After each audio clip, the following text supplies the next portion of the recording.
Welcome everyone to Vedya classes, and today I am going to teach you from literature section, and the heading is a stopping by woods on a snowy evening.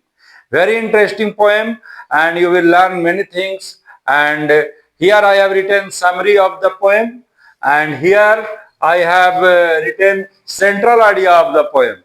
The two things in the poem are very important. First, the summary, and then central idea. These two things, central idea and summary, will just guide you, and it will help you to digest all the things what poet wants to tell you. Okay, so this poem has been written by Robert Frost, and he was born in 1874 and he died in 1963. Both have been written here.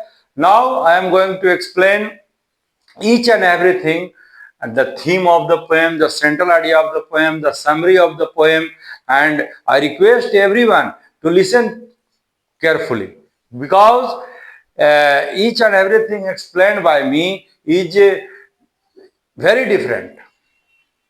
You will, when you will go to YouTube, and you will find several lectures on stopping by woods on a snowy evening, and this video which I am going to just teach you is quite different, because the central idea is same, summary is same everywhere, but the hidden facts and the hidden lesson is very different from others.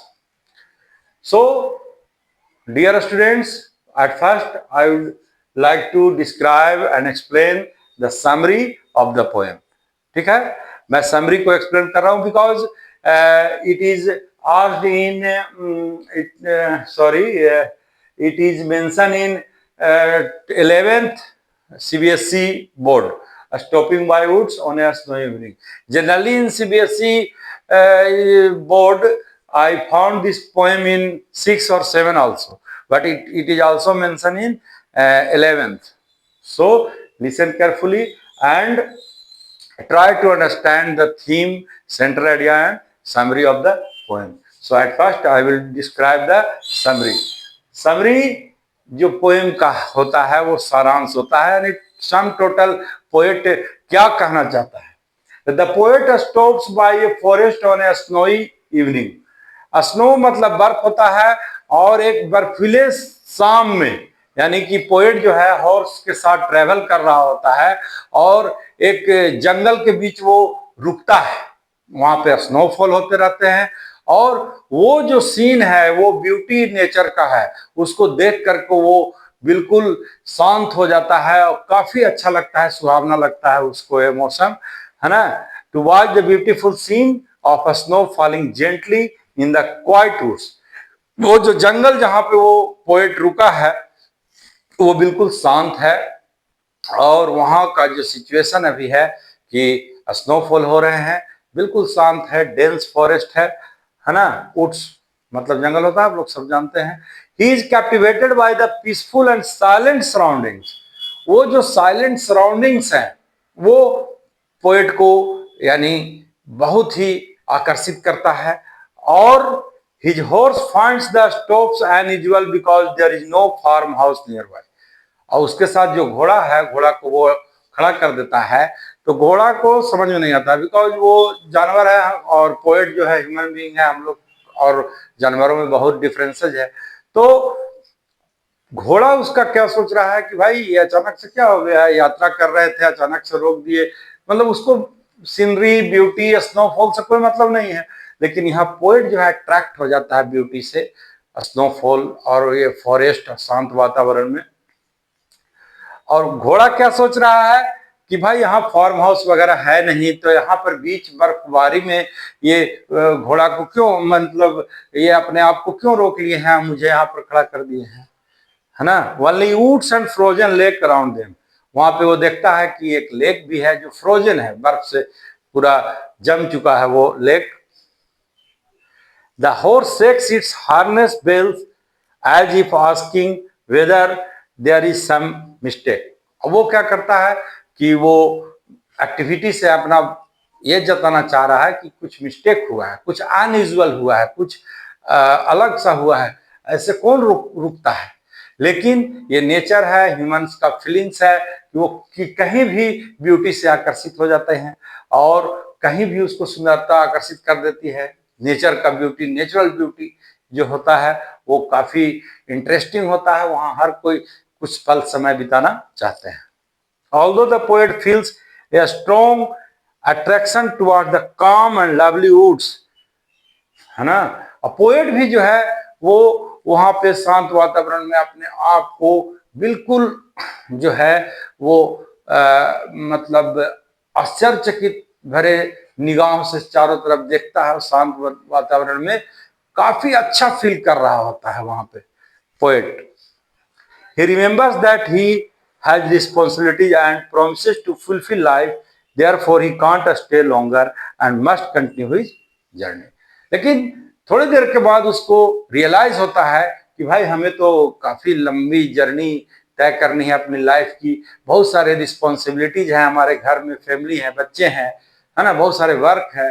तो उसे अचानक से याद पड़ता है और वो खुद से वो सोचता है कि नहीं, अब हमें ज्यादा देर स्टे नहीं करना चाहिए और हमें अपना मंजिल की ओर जाना चाहिए। जो मेरा वर्क है उसको कंप्लीट करना चाहिए, अब मेरा जो लाइफ है उसको जीना चाहिए। और जो ये नेचुरल ब्यूटी है या पिकनिक है या कहीं पे भी हम लोग सिनेमा जाते हैं, मूवी देखते हैं, तो वो एक शॉर्ट पीरियड के लिए एंटरटेनिंग होता है, लेकिन हमेशा कंटिन्यू हम वो उसे नहीं कर सकते हैं। ये ट्रूथ है लाइफ का, क्योंकि हम लोग सब जो हैं वो जिम्मेवारियों से बंधे हुए होते हैं। सारे लोग, even rickshaw puller is also full of liabilities, and if you are doing government job or you are IAS, IPS, doctor, farmer, whatever you are, you have some responsibilities, and so you cannot stay for a long time in a different situation or in such situation where you enjoy a lot. आप movie देख रहे हैं तो लगातार आप 10 दिन तक cinema hall में बैठे नहीं रह सकते हैं, 400 500 देख नहीं सकते हैं, क्योंकि आपको घर में काम है, सामान लाना है, ये करना है, वो करना है। तो ये ह्यूमन रिस्पॉन्सिबिलिटीज जो है, सोशल रिस्पॉन्सिबिलिटीज जो है, वो व्यक्ति को जो है वो पूरी तरह से फ्रीडम नहीं देता है। मैं इस बात को और भी एक्सप्लेन करूंगा।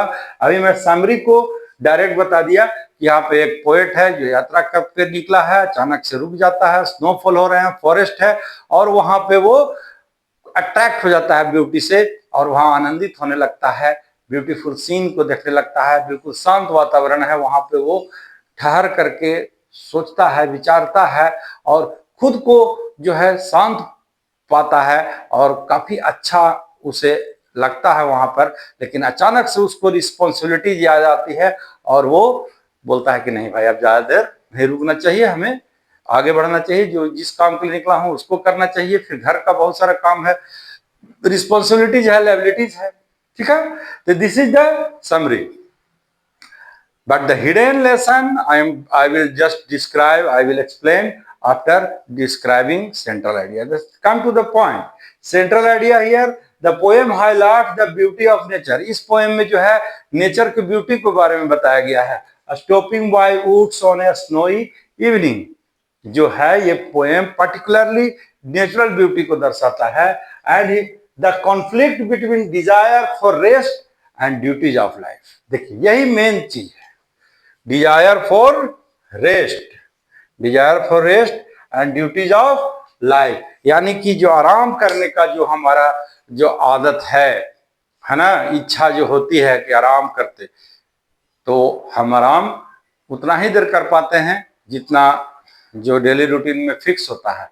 और जो ड्यूटी ऑफ लाइफ है हमारा, यानी रिस्पॉन्सिबिलिटीज है, कहीं हम वर्क करते हैं उसको करना है, उसके उस काम को करने के लिए जाना है, या घर पे भी होते हैं तो बहुत सारे वर्क होते हैं जिसको करना होता है डेली लाइफ सस्टेन करने के लिए। तो ये ड्यूटी जो हमारा है वो इतना ज्यादा हम लोग ड्यूटी से बंधे हुए होते हैं कि हम लोग थोड़ा बहुत इंजॉयमेंट कर पाते हैं, रेस्ट कर पाते हैं, और जो पिकनिक स्पॉट पे जा पाते हैं, सिनेमा देख पाते हैं, या कहीं हम लोग टूर पे जाते हैं तो क्या होता है कुछ दिनों के लिए जाते हैं, हम लोग ऐसा नहीं कि कश्मीर टूर पे गए तो वहीं रह गए, वहीं अरे भाई 4 5 6 दिन की छुट्टियां लेकर के लोग जाते हैं, वहां थोड़ी देर एंजॉय करते हैं, वापस आ जाते हैं, क्योंकि उनको ड्यूटीज को परफॉर्म करना होता है। The repeated final line and miles to go before I sleep suggest that one must keep moving forward to complete life's responsibility. यहाँ पे बहुत ही इंपॉर्टेंट लाइन है जो बहुत सारे राइटर यूज करते हैं। Woods are lovely dark and deep, woods are lovely dark and deep, and I have promises to keep and miles to go before I sleep and miles to go before I sleep। ये जो line है वो ज्यादा attract करता है पाठक को, यानी कि जो रीडर हैं, पढ़ने वाले हैं, समझने वाले हैं, उनको ये लाइन अट्रैक्ट करता है। और ये लाइन जो है बहुत सारे जगहों पर आप कोट के रूप में देखेंगे कि ये लाइन को यूज किया गया है।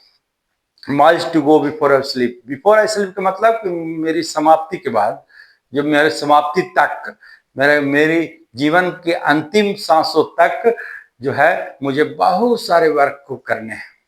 ठीक है, ये जो है वो सोशल पोएम है और ये जो है वो सब्जेक्टिव पोएम है। पोएम का 2 काइंड होता है, सब्जेक्टिव एंड ऑब्जेक्टिव। जनरली हम पोएम पर एक अलग सा ब्लॉग बनाएंगे जिसमें बताएंगे kinds of poem and definition of poem, ये सब। लेकिन ये पोएम जो है वो सब्जेक्टिव है। 2 काइंड्स ऑफ पोएम होते हैं, subjective and objective. Objective poem जो होते हैं वो जब कोई भी पोएट जो है अपने सराउंडिंग नेचुरल थिंग्स को छोड़ करके और कल्पना की दुनिया में जब वो सैर करने लगता है तो वो ऑब्जेक्टिव पोएम लिखता है। और बहुत सारे इंग्लिश लिटरेचर में, हिंदी लिटरेचर में ऑब्जेक्टिव पोएम्स हैं। लेकिन सब्जेक्टिव पोएम वो होते हैं कि जो भाई हमारी दुनिया है, हमारे सराउंडिंग है, समाज है, सोसाइटी है ना, हमारा लाइफ है, उससे रिलेटेड चीजों को जब हम लिखते हैं उसको सोच समझ करके, क्योंकि पोएट का जो थॉट होता है, थिंकिंग होता है, वो काफी डिफरेंट होता है और उनका अप्रोच वहां हो जाता है जहां बाकी लोगों का अप्रोच नहीं हो पाता है। तो सब्जेक्टिव ऑब्जेक्टिव पोएम को मैंने डिस्क्राइब किया। और ये line and miles to go before I sleep suggest that one must keep moving forward to complete life's responsibility. हम लोग को अपने जीवन में जो वर्क है, जब हम बच्चा होते हैं, ठीक है, उसके बाद बड़े होते हैं, पढ़ाई की लायबिलिटी रहती है, पढ़ाई पूरा करते हैं, जॉब करते हैं, जॉब करने के बाद फैमिली को रन करते हैं, हम लोग फैमिली को चलाते हैं, फैमिली को साथ हम लोग लेकर के चलते हैं, उसके जिम्मेवारियों को पूरा करते हैं। फिर बच्चे जब हमारे हो जाते हैं, उनको पढ़ाते लिखाते हैं, उनको सेट करते हैं। तो ऐसे करते करते उम्र पूरा समाप्त हो जाती है। तो यही बोल रहा है बिफोर आई स्लीप का मतलब कि जब हम सो जाएं, यानी जब हम दुनिया से चले जाएं, उसके पहले बहुत सारे वर्क को करना है। इसलिए हम जो ब्यूटी है, जो इंजॉयमेंट है, वो हम लोग क्षणिक ही कर सकते हैं।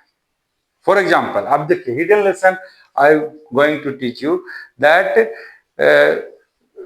We have been free since 1947। हम लोग भारत देश में रह रहे हैं 1947 से ऑफिशियली हम लोग आजाद हैं, फ्री हैं। लेकिन यहाँ के जितने सारे लोग हैं, चाहे वो जॉब होल्डर हो, फार्मर हो या कोई भी नॉर्मल सिटीजन हो, वो पूरी तरह से आजाद नहीं होते हैं। वो कहीं ना कहीं वर्क करते हैं और कुछ न कुछ वो रिस्पॉन्सिबिलिटीज में बंधे हुए होते हैं। फुल्ली फ्रीडम इंजॉय कोई नहीं करता है। आप देखे होंगे कि बच्चे लोग काफी इंजॉय करते हैं, तो बच्चे लोग फुल फ्रीडम हो सकते हैं, फुल फ्रीडम को वो एंजॉय कर सकते हैं। But when you grow older you become slave. आप जैसे देखिए, हम लोग सबसे पहले हम लोग कैसे गुलाम हैं इस देश में या पूरे वर्ल्ड की बात कर रहे हैं, तो सबसे पहले हम लोग मशीन के गुलाम हैं। मशीन्स है ना, मशीन्स के कैसे गुलाम है कि मशीन्स रन होते हैं नॉर्मल इलेक्ट्रिसिटी पे, इलेक्ट्रिसिटी। सपोज कीजिए कि कोई भी शहर में या कस्बाई इलाकों में जो है वो इलेक्ट्रिसिटी किसी कारण से बाधित हो जाती है 2-3 दिन, तो बताइए हम लोग कोई भी काम को परफॉर्म नहीं कर सकते हैं। हमारे यहाँ पानी नहीं आ पाएगा, मोटर नहीं चल पाएगा, हम लोग स्नान नहीं कर सकते। घर के जितने जो आपका सामान है, वॉशिंग मशीन, टीवी, फ्रिज, है ना, मोटर, गीजर, ये सारे वर्क नहीं करेंगे तो घर का सारा काम ठप पड़ जाएगा। तो हम लोग जो है वो मशीन्स की गुलाम है। बिना मशीन्स के आजकल कोई काम नहीं हो पा रहा है ना। दूसरी चीज है कि हम लोग के पास सोशल एबिलिटीज है बहुत सारे, तो उस काम को करने के दौरान जो है हम लोग कुछ कर नहीं सकते, है ना। हम लोग अपने ड्यूटीज को ही पूरा करते करते हमारा पूरा लाइफ समाप्त हो जाता है। बड़े बड़े बिजनेसमैन हैं तो भाई उनको लोग समझते हैं कि भाई बहुत पैसे वाले हैं, इनके पास बहुत चार्टर्ड प्लेन है, जहां मन करते हैं वहां नहीं, वो भी कहीं ना कहीं बहुत सारे वर्क से बंधे हुए होते हैं और वो भी फुल्ली फ्रीडम एंजॉय नहीं कर पाते हैं। तो ये ट्रूथ है, ट्रूथ ऑफ लाइफ है कि हम लोग जिस युग में जी रहे हैं वहां पे हम लोग का लिमिटेशन है, उस लिमिटेशन को क्रॉस नहीं कर सकते। हम लोग इंजॉय उतना ही कर सकते हैं जितना हम लोग के पास रिक्वायर्ड टाइम है उसके लिए। हम लोग चाहते हैं कि फुल्ली इंजॉय करें। सपोज कीजिए आप पिकनिक पे जाते हैं, पिकनिक सेलिब्रेट करते हैं 1 घंटा 2 घंटा, कहीं बाहर जाते हैं अपने घर को छोड़ करके कहीं दूसरे जगह फैमिली के साथ, तो 1 दिन 2 दिन 3 दिन। लेकिन कभी ऐसा होता है किसी के साथ कि वो गया घूमने तो वो 2 महीना तक घूमते रहा, 6 महीने तक घूमते रहा, 1 साल तक घूमते रहा। ऐसा नहीं होता, क्योंकि उसको वापस अपने घर आना है और परफॉर्म करना है ड्यूटीज को, ठीक है। और मान के चलिए कि कोई बहुत ज्यादा एंजॉय ही करता है तो पूरा वर्ल्ड का पॉपुलेशन का जो है वो 2% हम मानते हैं कि ऐसे लोग भी होते हैं जो सब जिम्मेवारी को छोड़ करके सिर्फ घूमना फिरना खाना पीना मौज मस्ती। तो कितने लोग हैं, मतलब 2% है। बाकी 98% लोग जो होते हैं वो क्या होते हैं, वो वर्क में इतने इन्वॉल्व होते हैं, चाहे टीचिंग जॉब हो या एज ए स्टूडेंट हो या कोई भी काम कर रहे हैं, बिजनेस में है, दुकान है, कुछ भी है, तो वर्क है उनके पास और वो फुल्ली फ्रीडम एंजॉय नहीं कर। यहाँ पर पोएट के साथ वही होता है, पोएट किसी कार से जा रहा होता है और नेचुरल ब्यूटी में स्टक हो जाता है, फिर अचानक से उसको रिस्पॉन्सिबिलिटी याद आती है और वो कहता है कि no, I have to go forward and complete my work and perform my duties and I have to fulfil so many responsibilities at home and in the society. So dear students, the central idea is very much clear. The summary has also been clear. So stopping by woods on a snowy evening has great importance in your life, and the poet Robert Frost is known for inspiration. ये inspire ही करते हैं leaders वगैरह के inspiration के लिए। बहुत सारे work है इनका पूरा लाइफ हिस्ट्री में, और जो है बहुत सारी चीजों को मैं भी और भी बताना चाहता हूं, लेकिन जो है वो इतना आप लोग के लिए काफी है।